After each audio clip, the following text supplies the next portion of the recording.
So I have to follow all these amazing speeches. I mean, as every speaker has proved, everyone in this hall today has a life that was touched in some way by Harpal, politically and personally, and often deeply and profoundly.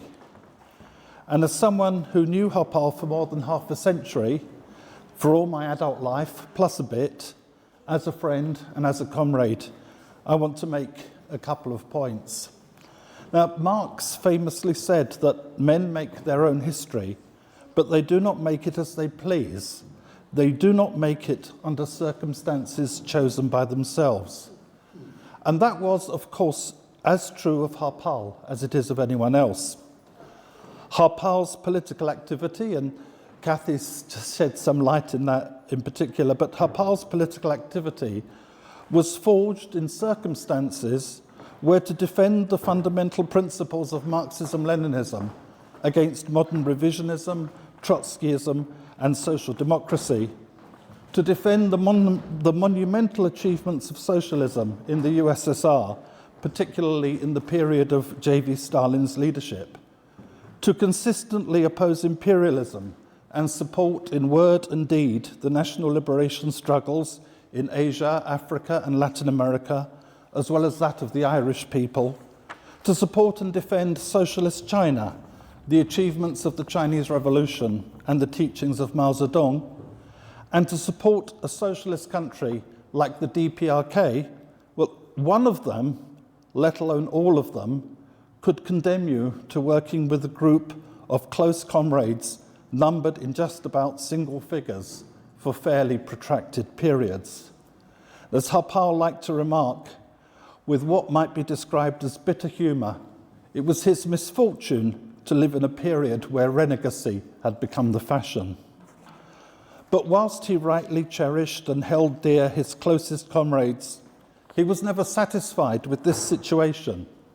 He was not, as we would sometimes joke about some other comrades, someone for whom Mao Zedong's observation that one divides into two was a magic formula to be applied in every circumstance. Rather, he would often refer wistfully to the period when, in his words, the whole socialist camp and international communist movement sang from the same hymn sheet.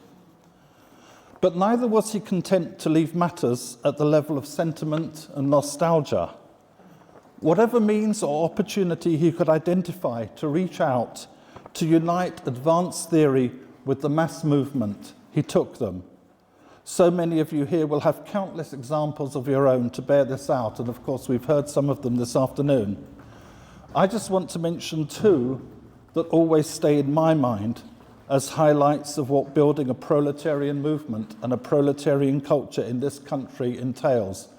And both of them involve Southall, where he spent so much of his time, had so many friends, and engaged in so much of his activity. But 40 years on from the miners' Great Strike of 1984-5, who now remembers that there were miners in Kent, and those miners had a communist leadership? Harpal brought them to Southall to be joined by hundreds of Indian workers in fraternal solidarity and mutual support.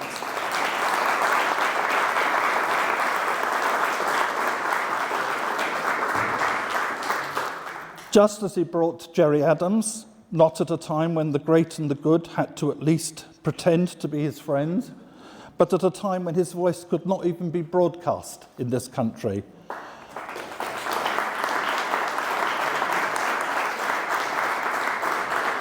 And he brought Gerry Adams together with Bhagat Singh's comrade Shiv Verma. Ranjit has told everyone about Bhagat Singh, and representatives of the Korean people to address hundreds of Indian workers and others, affirming the unity of the struggles for national liberation and for socialism, and the unity of the working class independent of all nationality. Now, some people have said that Harpal could be fierce in polemic. Everyone can form their own judgment about that. But I think it's important to note that within the working class movement, Harpal's target was always the political line rather than the individual. And that's something that many others could learn from. And for every sharp word, there were 10 acts of generosity and kindness. When I mentioned once to Harpal that the Nobel Prize-winning economist Amartya Sen had published a book entitled The Argumentative Indian, his response, needless to say, was, "I don't agree with that at all."